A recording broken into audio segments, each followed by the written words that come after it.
Hello, everyone, and welcome to another alternate media special. It has been a while since I've done an interview, so I'm very excited to introduce the guest that we've got here tonight. You guys know what we do here. We're all about controversy and figuring out what it is that's killing the church, or maybe what needs to be killed in the church. So I'll go ahead and bring our guest on. It is none other than Bittybuddha from TikTok. She is awesome. She, as I understand, you deconstructed. You're an atheist. You've deconstructed from the Messianic Torah observant movement. So Yes. welcome. As I'm so glad that you could be here. Thanks. I'm excited to be here. It's going to be fun. Yeah, we've Thanks for having me. Oh, of course, of course. You like as soon as I decided I wanted to start doing interviews, there were a few names that jumped out immediately, and yours was definitely one of them. Because we've had great conversations. I know I'm your favorite theist, and I super appreciate that. Absolutely. I'm going to get you a ribbon and I'm going to mail it to you. I will And you wear can it put it up in on like a every trophy case. live. um, the TikTok presence, that's a hostile world that we're all in, and you and I kind of get caught in the crossfire sometimes because we typically end up arguing against Christians together, Hmm. oddly enough. Yes. But even though we come from opposite sides of the pool there, and I guess to begin, um, on that note, I always like to hear my guests' stories, kind of figure out how they've come to where they are. So I guess, when did you come to faith? What was that like, and how did you end up finding your way into the Messianic movement? That I'm really curious to find that out. Okay. So I was raised in, I believe it would be considered non-denominational. I don't even really know what that means, but very fundamentalist. It was a very emotionally abusive situation, and the church and school that I was raised in, uh, not good. And I didn't want anything to do with that. So, right out of high school and kind of during high school, I completely rebelled against it. I would still say that I believe that God existed, um, but wasn't following going to church or, doing anything in that regard. Um, and then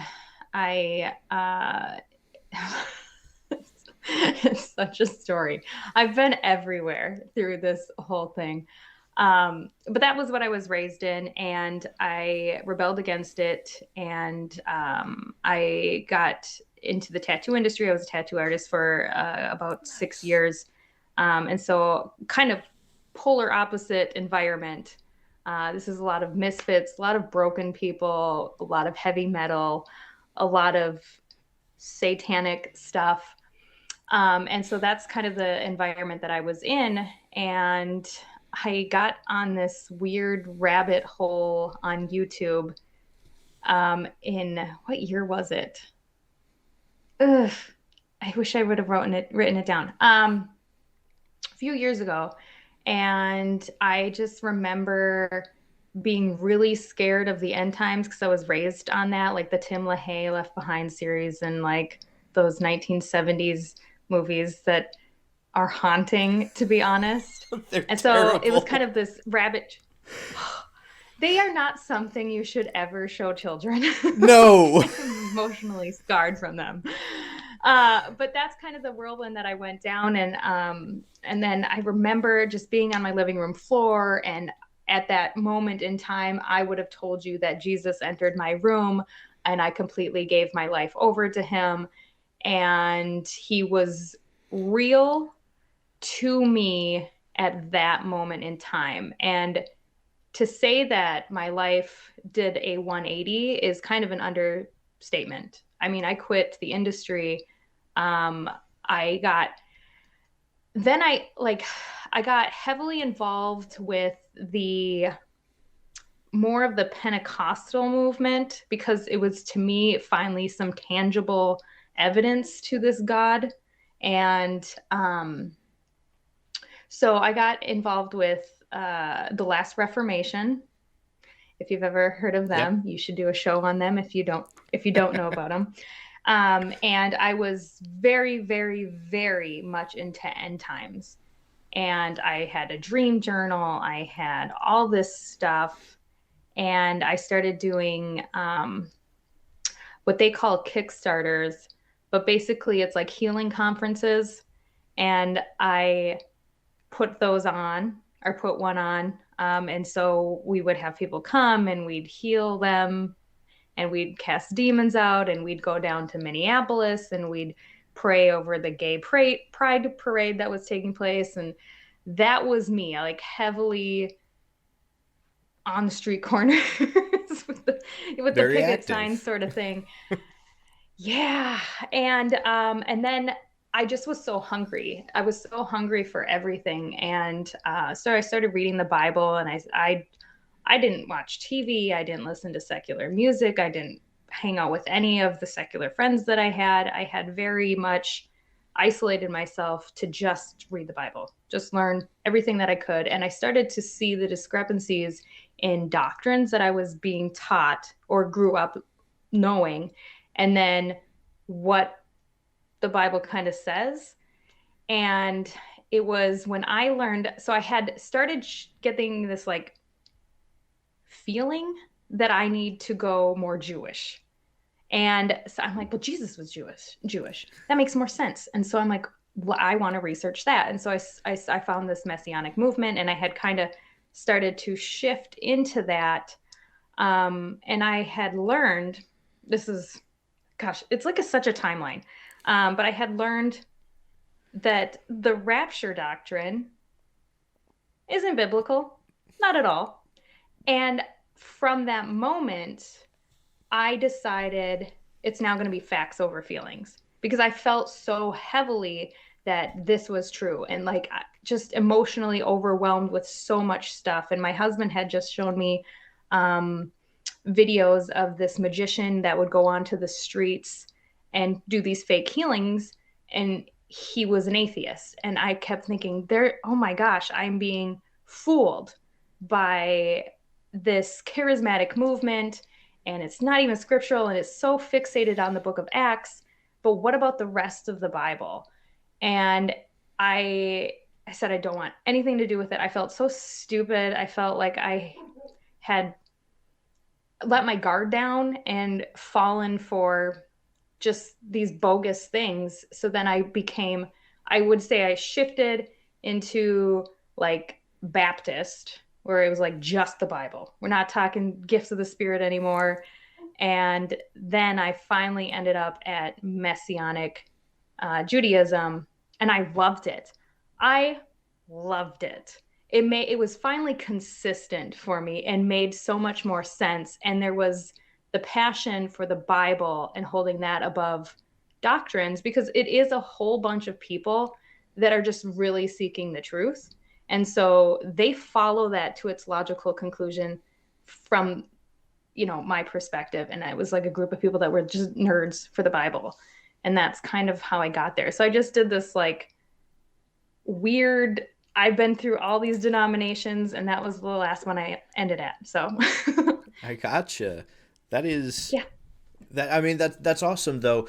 What what I'm curious most about is the initial church that you grew up in, because you described it as non-denominational and also very fundamentalist, and that to me is seems a very foreign concept because usually when you hear non-denominational, most Christians think, oh, charismatic, right? It's like non-denominational is just code for extremely charismatic church. And usually when you think of like the more strict fundamentalist, you might think like, strict Pentecostal or even strict like independent fundamental Baptist, especially, that's kind of the church that I came out of. Okay. So yeah, it's fascinating to think about that. Was it a church and a school at the same time? Yes. Okay. Yep. Okay. So I went there from birth until graduation, basically. So I'm curious about some of your experiences in the Messianic movement. What were some of the more common teachers that you heard of? So I'm assuming this is going to be somewhere roughly like maybe between 3 and 5 years ago.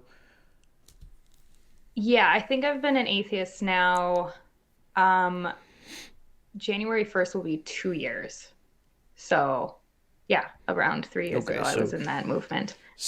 because I've been in this movement roughly since I was 12. So I've Oh, seen wow. I've seen the way it has grown, the way it's evolved, kind of the changes in flavor and overall attitude that it has taken. And what Hmm. I've noticed is that every generation somehow learns from a different group of teachers. So like the organization that was the most popular when I first kind of came into it was First Fruits of Zion. They're still very popular in some circles, but then there are other circles that have no idea who they even are. And Hmm. so I'm curious who some of the prominent teachers that kind of were talked about in your circles. Um, okay, so there was groups within my congregation. So there's going to be people that really liked, ugh, I can't, he's crazy and I can't, Michael Rood. Oh boy. So there'd be those people, and then there'd be people that were slightly more Christian, and then there were like, so I would say I listened to I can't remember his name, but Messiah Matters. Caleb Hegg is his son. Tim So Hegg. there it is. Yep. He Yeah. was he was somebody that I really liked. I liked Jim Staley. I know the reputation there. Hey, Jim Staley's all right though. He did really good in this one Sabbath debate. I don't know if you ever watched it, where I might have. yeah, he trips But the Christian guy up like in his words immediately, and the guy's like, "Whoa, hold on, repeat what you just said." It was great. yeah, I would say those were the people that I primarily listened to, um, because they're just all over YouTube, and it was very easy for me to find little tiny segments of whatever doctrine I was then debating with a Christian on, and they've got it right there as a Right. resource guide for me. So, yeah. Right. Yeah. Tim Hegg actually used to be with First Fruits of Zion. That's how I became familiar with him, as he was still part of First Fruits of Okay. Zion at the I've time. I've They heard the name. Yeah, they had at some point, and I remember when it happened, it was a huge blow to the whole Messianic community because there was a disagreement they had in doctrine that ended up he split off from First Fruits of Zion, and now he's got his own organization called Torah Resource. Still Mm. sells all of his same books, they're just branded differently. So I actually have a set of books by him that is still branded with the FFOZ logo. So I keep it just on the basis that it's a rarity now. Nice. I um, like that. but okay, so Tim Hegg, Jim Staley, I'm all right with Jim Staley. Obviously, there's things that I disagree with him on. Um, Hmm. Michael Rood is definitely one that I have encountered enough times to not like him. Yep. There was Who's the other one? um, I listened to a little Zach Bauer, okay. with, and then I listened to Paul Neeson. Like, I'm just now remembering all these people. They're going to be some doctrines, like the Trinity doctrine. I wouldn't say that I agreed with them, but they were at least good enough teachers for me to like glean from. But there was somebody, what was his name? Got really deep into the flat earth movement. Oh, Do you know who I'm talking about? I think I do, but I don't even remember his name because it's like I came across him maybe 2 or 3 times and decided instantly that that wasn't something worth looking into. Um, Yeah. So there was like a group of people that I was friends with in the Messianic congregation that were more of the conspiracy theory typed Messianics. yep. And that was kind of one of those parts for me when I started seeing people that I respected um, follow these bizarre teachings, and I started to go, what is this? Where's the Holy Spirit? How do we like? So I was always questioning, always. And I think that was kind of a bad thing in my upbringing because I run off logic, right? Everything has to be logical, and that was condemned. And at least here, and particularly the like more, Jewish sects, they're not afraid of the difficult questions, which I appreciated so much. But it was kind of like seeing people get swayed by these things, and I started really questioning it all as a whole. Absolutely. Sorry, I went off on a random No, tangent. no, that's what we're here for. I I, continuing, I guess, with some of the teachers, was 119 Ministries very popular at that time? Because Yes. I kind of I guess I phased out on YouTube research for a little bit. So like I remember them being mentioned to me, and then suddenly they were really popular, and I had no idea what happened in the interim. But yeah, so 119 Ministries, and this is a new one I'm finding out about, and this one leans much more like Hebrew roots than Messianic. But the Parable of the Vineyard, is that one that you were familiar with at all? No, I do think I have heard the name, but I wouldn't, I'd have to see their stuff to know if I've even, but 119 Ministries is very familiar with them. So I'm curious actually, because this has actually been a topic of recent controversy on my TikTok, specifically Ooh. kind of singling out the differences between like kind of how I am and the average run of the mill messianic, because I lean much more orthodox, Mm-hmm.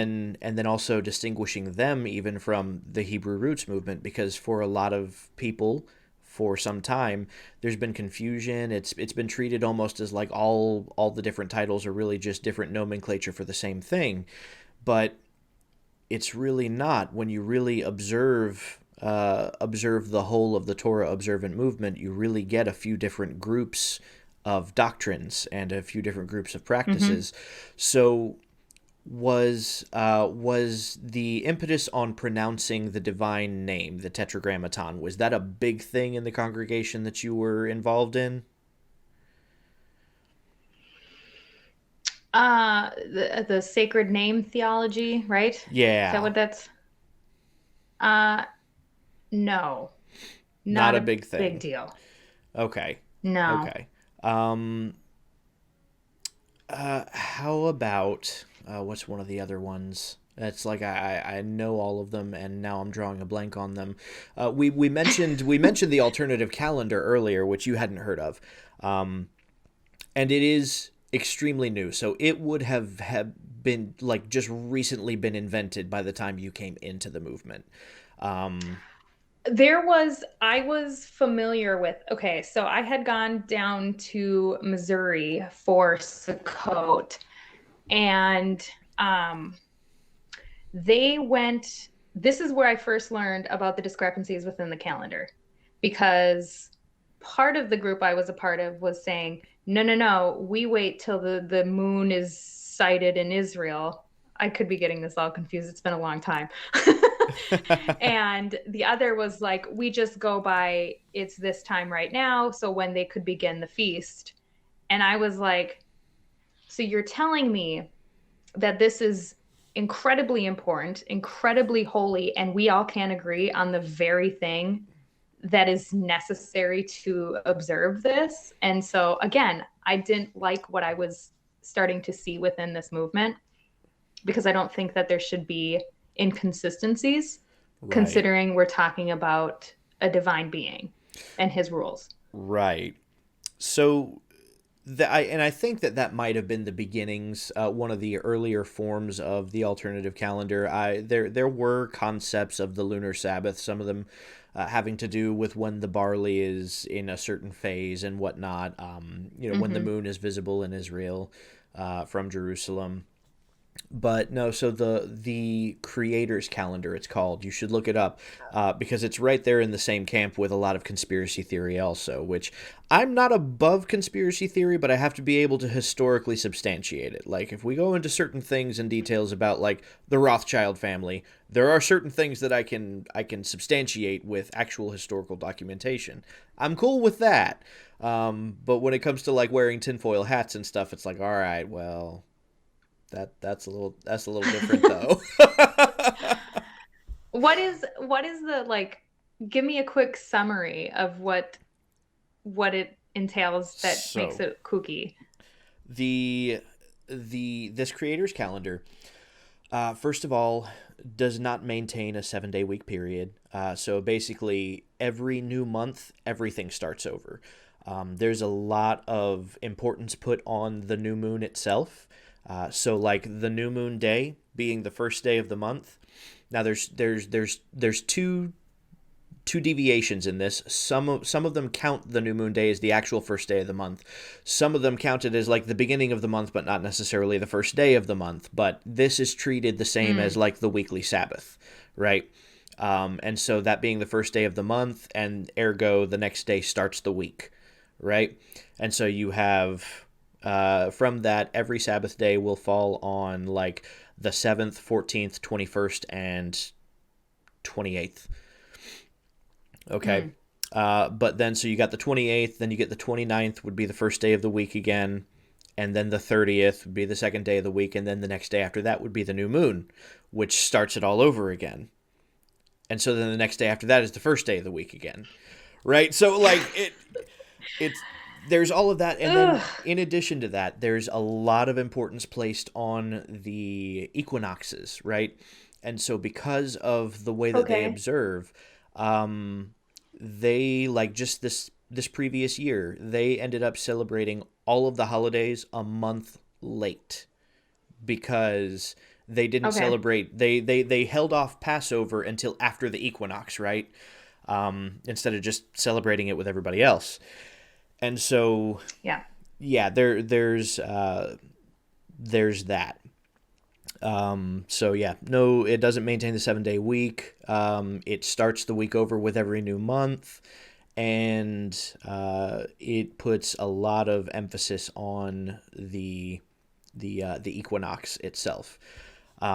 And the reason for this, understand, I'm not going to try and misrepresent it entirely, but the reason for this is because in Genesis 1, it says that God created the sun to rule the day, the moon to rule the night, and then the other lights to rule the times and seasons, what have you, right? So, ergo, determine the seasons by the position of the stars. There's your emphasis on the equinox. Um, so, Gotcha. yeah, that's something that has become very newly popular. Especially Mm. in the more Hebrew root sects, which, like I said, they tend to be more given to the sacred name theology. Also, um, what about Jewish dances? Was that a big thing in the congregation that you went to? I was on the dance team. I loved it. It was my favorite. Like my congregation did it. Um, and it was so fun. And I went down to Missouri and actually learned a whole bunch of them and then brought them back. And then we would do, gosh, uh, like a Yom Kippur service. And then that would be our big giant worship day. And so we would get the tambourines out and the shofars and we would dance. And I've got videos, a lot of them. But yes, I was very into that. I didn't even question its authenticity, honestly. I just assumed, oh, this is a really cool cultural thing that we can do to pay homage in our worship. And then you were the first person that was like, yeah, those aren't Jewish dances. And Yeah, I'm like, that's not what? a thing. Yeah, you were the first person to tell me that. Yeah. But by that time, it didn't matter. I was already out of it. Right, right. So I'm curious though, because I know there's a variety of opinion on like the rabbinic literature of Judaism, and certain congregations Hmm. actually weigh more heavily on it than others and whatnot. So was the congregation that you went to more like sola scriptura, or did they actually go into any of the like Talmudic literature or rabbinic commentary, what have you? So it was one of those things that, uh, like, we called him a pastor, but he studied it and he brought to the congregation what was relevant through his, like, it was sourced when only it kind of fit the narrative of what we were talking about, but it was never to be deemed as on even close to the same playing field as the Bible. Right, not Does not that make sense? authoritative, but like it's a good source to Correct. support what I'm saying. Correct. And Yeah. then let's ignore the parts that are kind of contrary to our, it was still very Christian. There's a Yeah. lot of Christianese still mingled into the church I went to. And so then we didn't read the literature that would say perhaps the Trinity. Like that was a doctrine my congregation had, was that the Trinity was what we know it today to be, and they Right. held to that. And same with Jesus's divinity Right. were two very prominent teachings. So that being the case, actually, um, which I would fully expect. So believe it or not, a lot of people don't know this because they encounter so many other people like me who are not Trinitarian. Um, and it is getting more popular, but I'm still a minority. But Mm-hmm. the official stance of the messianic organizations that kind of head off most of the movement now is a Trinitarian stance, so that's not surprising. Yep. But so my question is, though, from where you stand now, having deconstructed your faith and still studying the Bible, um, how important would you say that rabbinic literature is to understanding the text of the Bible now, from where you stand? I think it's incredibly valuable, and I wish that I would have studied it while I was still passionate about it, because I think it would have helped when there was kind of red flags, in my opinion. Um, but I do think that what it would have been useful, and two, the more I've studied outside of being within the faith. So, um, are you familiar with the rotten apple analogy? Descartes, the philosopher. I might be familiar with it, but I don't know it by that title. I may have heard it before, but I've never heard that Okay. title. Um, so basically, in order to know any false beliefs that you hold, you have to get rid of everything. You analyze it, you pick up the apple to make sure that it hasn't tainted any other apples, and then you only put back in your basket what is true. Right. And I Okay. think now that I don't have a bias from birth of that being Jesus or Yeshua being the Messiah, I think that if I were to still at least believe in the Abrahamic God, I would not be messianic, I gotcha. based Where? off of some of those literatures that you're talking about. Okay. So where do you think you'd find yourself? Just curious, purely theoretically, where would you find yourself then? I'd be like straight Orthodox, like full Interesting. blown into Judaism. Mm-hmm. Interesting. Yeah. No. That I mean I can definitely see that. That's even I lean more that in that direction. Um, the I've had a few conversations with a few Orthodox Jews. I did an interview with Giving Ranger. I don't know if you have encountered him on TikTok. Mm-mm. Wonderful guy, Sometimes and I know people by their face. you probably would because I know he is pretty popular on TikTok. He's a Jewish content creator, and he does a lot of kind of the more mystical content from Judaism. Yes, It's I do know who you're phenomenal. talking about. Um, Yes. And so I actually did an interview with him that was it was amazing. I love that guy. He's awesome. But so he and I have discussed kind of where my beliefs on Yeshua as the Messiah are, and especially given that I don't believe that he's God. Um, it kind of left him more with the flavor, I guess, of the Hasidic Jews who believe that their Reb is the Messiah in his mouth.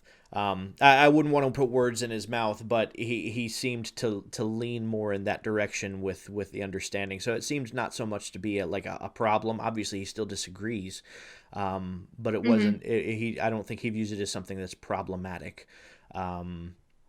So I definitely look forward to the next time I can talk to him. You should definitely hit him up with any questions that you may have. He great information. Yeah. Um, Yeah. I definitely want to. I think I have reached out to him because I had asked you about like Kabbalah, and you were like, this is a great person to resource. And so I think yes. that's how I got introduced to him. Yes, he actually, yeah, probably that sounds about right because I do get questions about that because it's a particular area of fascination for me personally, um, and I've always been that way. It's funny, years and years and years ago, before I had actually started reading any rabbinic literature, and was more along the generic messianic. My dad actually suggested that I start reading Tanya, and he was like, You'd like it. I don't know, like you're interested in the more mystical things, so I think that you would like the Tanya." And lo and behold, like years later, I finally got the Tanya, read through it, and it was like, this is awesome. Really? Yeah, actually, That's I cool. I think you would enjoy it. Even as an atheist, I think it may actually still reshape your perspective on the text of Scripture in and of itself. And I've actually even recommended it, I think, to Captain Dadpool before because you and he both are of a mind that I think it would be a really great tool in the arsenal if that makes Hmm. sense. Like I think that Hmm. you would comprehend more of it than most would Right. having not grown up in the culture obviously. um so yeah, definitely something to look into. Actually, the Tanya cycle starts tomorrow, so I'll be starting it over All again. right. um my Do you watch somebody like so they have a Tanya portion? Like people do that? Yeah, yeah, yeah. It's a so, and it starts with kind of along with the season of Hanukkah. So we're about to have Hanukkah this weekend. Okay. That's when it starts, and so the cycle starts tomorrow because by the time you get through the introductions and appropriations and whatnot, you'll actually be in the actual meat of the material. But yeah, it is. Matter of fact, I'll just show you. But when you open the book, it will have, I don't know if you can see it, the Hebrew date. Come on, camera. Okay. Yeah. And so that will go so many pages until the next portion. So like that's that day's Yeah. portion, and you're intended to read it along with the Torah portions and what have you. But it's a lot of philosophy. Do they coincide? Like if you were to read the Torah portion that matches the Tanya portion, are they going to be separate things or did they align so they can be read together? Does that make sense? Not exactly, and the reason I say that is this. So I'm sure that you could find a relevance of whatever the Tanya portion was in whatever portion you happen to be reading in the Torah. And there may actually be a way of explaining the relevance between them. I'm just not aware of Mm. it, but there may be a rabbi who has a lesson on exactly that. Um, so I'm not going to say no. I'll just say that I'm not aware of any such correlation. The Tanya, especially in the beginning, spends a great amount of time establishing kind of the philosophical anatomy of the soul, which then plays into exactly how sin affects the soul versus how doing the commandments affects the soul and how that affects your relationship with God and whatnot. So it's much more philosophical and like almost, I would say, metaphysical, except with the caveat Hmm. that it's explaining this for the purposes of explaining why we do the physical.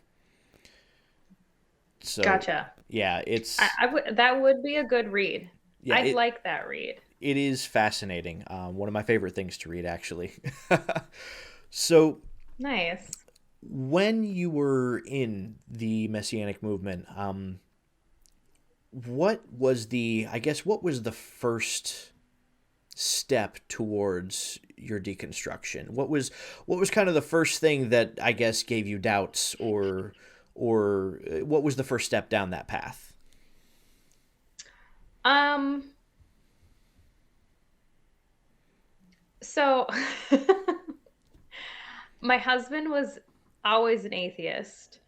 Um, we got married before I had my Christian conversion.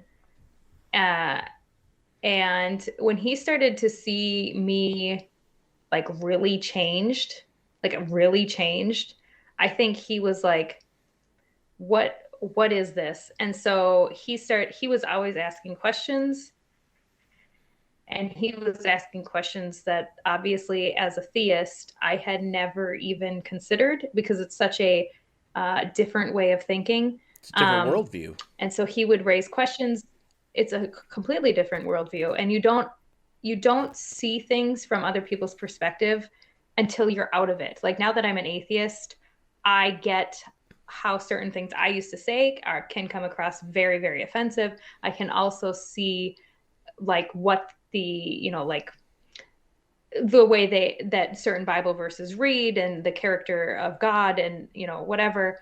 But he started showing me videos on evolution, and it was particularly this one video, and it's okay to be smart. I think it's Hank Green's, if you know him from TikTok, Hank Green's brother. I think that's who runs that YouTube channel. Huh. Anyways, um, there was some points in it, and they couldn't leave my head, and so then I had to research that more, and that's where I started because I grew up with a creationist science class. Like we didn't learn. We had PACEs, if you are familiar with that Mm-hmm. that curriculum. Yeah, that was that was my education. Um, and so I then just became the more I learned about evolution, the more I was like, okay, and I'm okay with this. This can still stand in my theology. At least I thought, until I started going to the singular event of the flood. The flood story was very problematic, and now this understanding I have of the world, and like particularly, you know, just it's just really problematic with that worldview. And so then that's when I said, well, I'm going to throw out everything and I'm only going to put back what is true, because there was a whole realm of education that I wasn't allowed to research. I wasn't allowed to study it. And so I might as well, if God is real, there should be no problem with me learning this stuff. And so I threw out everything. And then it was kind of like my faith was just completely falling apart. The more I was learning, the history and the compilation of the Bible. And and I was still like, okay, but there's gotta be, this is the Christian in me, uh what is evil? Like, what is this evil? What is this satanic stuff? What is this demons? Like, how is this real? Like, so all this stuff. And I can tell you it was I don't know if you're familiar with who Seth Andrews is. The name is familiar. Okay, he's a big time atheist content creator, and he had done a conference called the Satanic Panic. And I finished watching it. I sat back and I said, I am an atheist. Like, it was, it wasn't someone influencing me. It was, because I was never going, after my event of learning the rapture wasn't real, I didn't take anyone's word for anything. Like this was me deep diving into everything on my own. I was going to get the answers. I was going to figure it out because I wasn't going to be fooled again. And it was through broadening my horizons that I just couldn't hold on to my faith anymore. Definitely, There you go. I can sympathize with some of the experience because the brand of messianic that I was, and my father didn't necessarily raise me this way, but this is kind of the attitude that I took with the Messianic Church. Having been thoroughly steeped in Baptist doctrine prior to that, was one of the more anti-Semitic positions. And so I rejected wholeheartedly anything about the Talmud or any of the rabbinic literature and whatnot. And so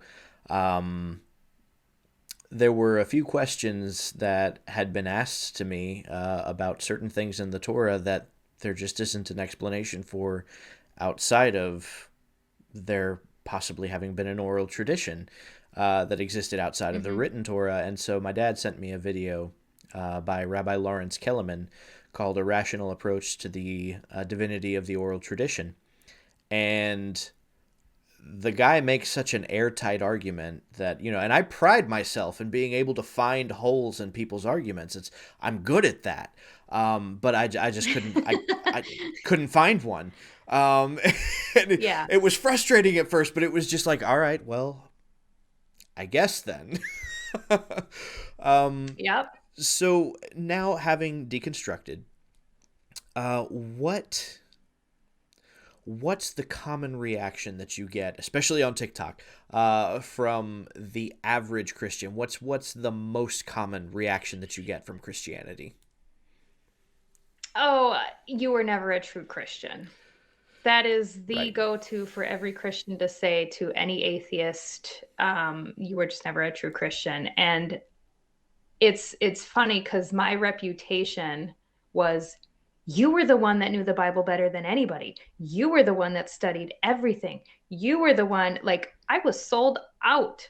Like, that is so insulting to say to somebody because it was my life. And I would say that I mourned my faith like a death because I loved it so much. But when it's not real anymore, you just cannot go through the motions. Like I would love to go to Sukkot, but then I think about it and I'm like, I can't get into that mindset again of having that to be real to make sense of me being here. And so it's that's the number one thing. And it's incredibly disrespectful to any atheist. And in fact, if I could encourage Christians, what could I say in that instance is, so you were a Christian. Tell me how you stopped believing or why, like explain to me. Because I think when people had told me you're the one that studied the Bible more than anything, it's like, mm-hmm, mm-hmm. You're walking right into the point here. Why don't you then want my opinions on what happened? Why don't you ask me? Like, how is it that I was able to know all this stuff when it affirmed your beliefs? And now when I'm talking, you did completely disregard me. It's just because I don't share the same narrative anymore. Right. I think, You suddenly oh, go from being the go-to to ask the question to suddenly the last person that would be asked, and it's an right. inconsistency of attitude, position. I would say, I can definitely respect that, and yeah, that I guess would have been my next question is what. So obviously, I'm not asking for any possible way that somebody might, bring you back into the fold, but what are some changes that you think Christians could make in their approach to atheists, at least just for a decent conversation? um, it's this superiority complex, and this kind of is, it's funny because people like you, Brad, I think I think I'm one of your favorite atheists on TikTok You are. because usually you and I are on the same exact page when it comes to biblical doctrine And I've been called the Bible atheist because I'm fighting for what it actually says. I'm not out there to skew what it says. I'm not there to manipulate the text. What I'm doing is just pointing out that you believe this wholeheartedly, and you don't know that that comes from, Clement or Clement forefathers Clement, yeah, of Ignatius. religion. Yeah, and it's and they don't like it, and they tell me, whatever. I think the best thing for productive conversation is, the Socratic method. Honestly, just ask questions. I mean, it's so hurtful to tell people, oh, you're full of demons and you were never a true believer. And in fact, like when I came, my mom had found out that I was an atheist. And this is what I do not understand. And I don't, it's the same experience I've had with the Messianics too. So honestly, they're not different in this regard. But I don't understand the mentality behind when someone leaves the faith, that your innate reaction is to then pray that God ruins their lives. My mom told me she's praying that God will kill my children as a way to bring me back to the faith. And all the countless Christians that have wished that God would, like, I should not have to be tortured into submission. That, like, if this is an all-loving God, that is not anything that should be Right. a thing. Well, and And it's just sick. praying that ill would befall another human being. That, I mean, I'm pretty sure in Orthodox Judaism that actually would constitute a curse. Like you don't pray evil Right. onto another human being. That's just not something that you do, and that's, that would be evil in those terms. And to say that you're filled with demons, so from where you stand, I can almost imagine how comical that is, because it's like somebody accuses you of being filled with demons. You're like, man, you don't even know what demons are. Yeah, and I don't believe in them. So like, and it's these threats of hell. And this is another thing, is my comment section is full of, well, you'll see one day, and I'll be right in the end. And that to me is such a backwards way of thinking of things. Because now, traditionally speaking, if hell existed in the concept that most Christians believe it does, you wouldn't be able to go to work. You wouldn't be able to sleep at night. You would not be able to say, you're not worth my time talking because you pointed out a discrepancy and I don't have the answer to. You would not be able to do that. If hell existed in the construct that they believe it does, it wouldn't be, you couldn't function in life. There So should be this much either more. tells me that you don't believe, or you just feel good about yourself because you're the chosen one. You know what I mean? Right. And Well, you pointed out to all atheists. and for Calvinists that may very well be the case as far as feeling like the chosen ones, but Right.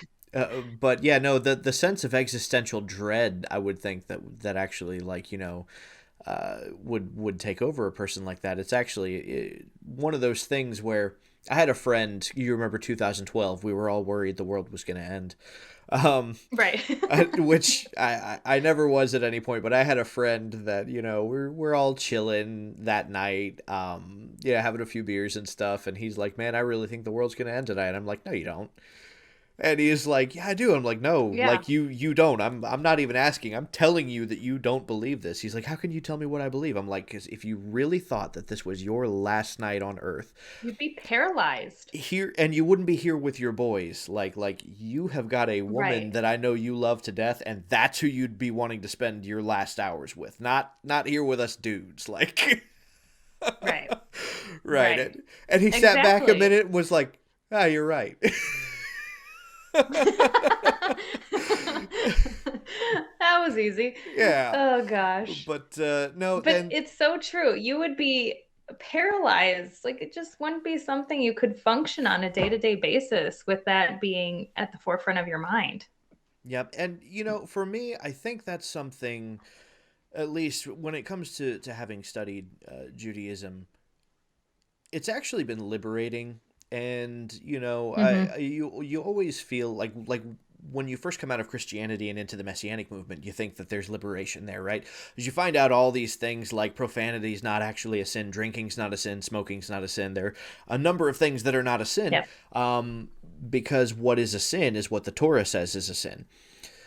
So you think that that's liberating, but then really, when you get further into like Judaic literature, the liberation really comes in the fact that, you know, I can disagree with anybody on a fundamental level and still be like good friends with them. Like you and I can have this conversation as friends and it's not Right. hostile. I don't have to try and prove you wrong and vice versa. It's we don't have to do that. We can have a good conversation, just acknowledge that we disagree and you know what? Like have a good time talking about what we agree on. Because Right. it usually will end up being like you said, it'll be you, me, Captain Dadpool, and like Seamus, and like the four of us are going at it with some people. Yeah. uh, Yeah. I do enjoy that. I really do. it's it's actually so that was actually used against me once, and it was when I was having a dispute on the Trinity Oh. with somebody else, and I can't remember if it was you or Captain Dadpool who had commented, but basically there was a statement of agreement. And somebody was like, well, when the atheists agree with you, that should really tell you something. I'm like, yeah, it should. Like the fact that I'm not an atheist, but even the atheists agree with what I'm telling you the Bible says should tell you Hmm. something. Hmm. And this is like another misconception is people tell me all the time I need to go read the Bible. I I'm telling you right now, like if most atheists have studied that Bible better than your average Christian, Yep. without a doubt, because they wanted to know the answers to these questions. Like I don't get it. I will say, because I growing up, I have had a number of atheist friends, and there is a difference. Not every atheist is well, nobody's the same, but not every atheist is the That same. Um, that's true. and there is much more proclivity, I'll say, in the atheist movement now for having studied the Bible. Whereas when I was much younger, the atheists that I knew were, I guess you could call them, it would be the atheist version of a cage stager.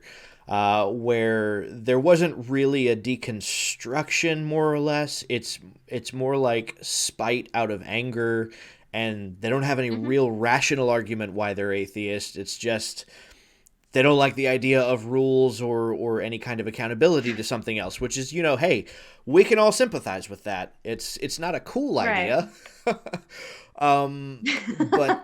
But they definitely had never read the Bible, right? Whereas what I'm Yes. seeing more of now are atheists that actually are extremely familiar with the biblical text. Um, I will say to yes, I think I shouldn't generalize, but when I say atheists, I'm so more so talking about atheist activists, the right. people that are prominently speaking out for atheism versus just your average Joe that happens to be an atheist. Right. Well, and because a lot You of know, them, especially, have deconstructed themselves. right. Yes. Right. So you've Yeah. got like David Smalley. He's one that I've spoken to. He's a cool guy too. I like David Smalley. And now I haven't heard enough of Matt Dillahunty to like have heard him talk about the biblical narrative or the text of the Bible itself. But he's another one that I know who's he's got some decent things to say. I watched his conversation with Jordan Peterson, which was fascinating to watch the two of those guys go at Hmm. it. But yeah, what I I noticed. will say, oh, well, to interrupt, I will say that within this community, I think it's important to, like, I'm not here to defend all atheists because they agree with me. And I will say that as well known as the name Matt Dillahunty, I don't think that the way he conducts himself with theists is productive to the conversation. He's in it to fight and not to teach. And you're never going to get someone to listen to you. This goes on both sides of the story or side of the spectrum. If you're just, I'm right, and, you know, looking for the next jab, it's like, ask questions, talk. Like, you and we're having a great conversation right now. I just don't know why this isn't doable. It doesn't. I think humility is a big part of it. You know, one of the things, and you know, my Christian audience may be upset at me for saying this, but one of the things that I think outlines the average Christian today is an ignorance of their own lack of humility, right? Because they're raised in a culture that tells them that they're already right, and they're also raised in a culture that already makes cheap, you know, Walmart brand caricatures of what an atheist is. Like when you watch the movie God's Not Dead and stuff like that, and it just makes you think like you're going to go out there and clobber every atheist you meet in a debate, and so it makes the conversation almost unapproachable entirely from the offset. Yeah, I agree. You know, and it's sad. I watched a whole video actually on the problems of Christian music and Christian movies, and that was one of them. Is like you can't portray your enemy that way. You have to first of all acknowledge that they're a human being, and that they are as much of an independent thinker as you are. You know, they have their own thoughts, and you're not inside their head. So for you to judge whatever is going on inside their head is absolutely incorrect. There's an interesting YouTube video. Well, it's not a YouTube video. It's an old play about the disputation at Barcelona between Rabbi Moshe ben Nachman and like some Catholic priest. Because back in the Spanish Inquisition, that's what they would do. The Catholic Church would have a debate with a rabbi, and in the hopes of converting him and then thus converting all of his following. And there is a whole speech that he makes in there about the purpose of humility and its lack within the Christian church. You should see it actually. So I've got it on my TikTok. I may send it to you, just a little short clip, but yes, I think that plays at the core of it. Because we can have this conversation because there is humility between us, you know, and I value that. Actually, I value the ability to be able to speak with you, and especially, you know, like you and Captain Dadpool and Atheist Jesus. Like, you guys are awesome people to talk to just in general, but also it's always a fascinating conversation. Which, speaking of which, I haven't talked to Atheist Jesus in a minute. So yeah, he's a big shot now. He's on the Atheist Experience, and so he forgot about all of us. We're all little people yeah, now. we're layman's people. Yeah. Well, I understand that you are also launching a YouTube channel and gonna start a YouTube show. So I'll go ahead and give you this opportunity to promote yourself. You guys can definitely find her on TikTok. But yeah. Yes, you can find me on TikTok. I don't really make too much content anymore because I just got annoyed with the comments all the time. Shame upon you. Yes. And yeah, so I am starting a YouTube channel. It's called, well, it's under my name, Bittybuddha, but the show will be called That's That. It's an acronym for Talking History, Archaeology, Theology, and we will be approaching really interesting topics of, you know, the ancient world and going into some pretty esoteric information that I think even as a theist, you would like to learn what we're going to be teaching. And it's going to be with Pat Lowinger. He's a historian, an archaeologist, and he's amazing. I'm just going to be like, oh my gosh, I'm learning so much. It'll be fun. Absolutely. Hopefully it's a success. I was going to say, I'm excited. I'm definitely excited. So yeah, look forward to that. Everybody definitely go follow her on TikTok, and definitely subscribe to the YouTube channel. I'll get the link to your YouTube channel and upload it with the video. Other than that, Biddy, thank you so much for joining me tonight. Um, this has been awesome, and we got to do it again sometime for sure. We do. We should soon. Absolutely. Well, I'm going to go ahead and close us out. Everybody, thank you for joining. Thank you for watching. Definitely hope everybody got some perspective from the conversation, and maybe how we can all approach each other in a much more polite manner to have intellectual discourse. That's effectively what's going to need to happen. And yeah, just wish everybody a good night.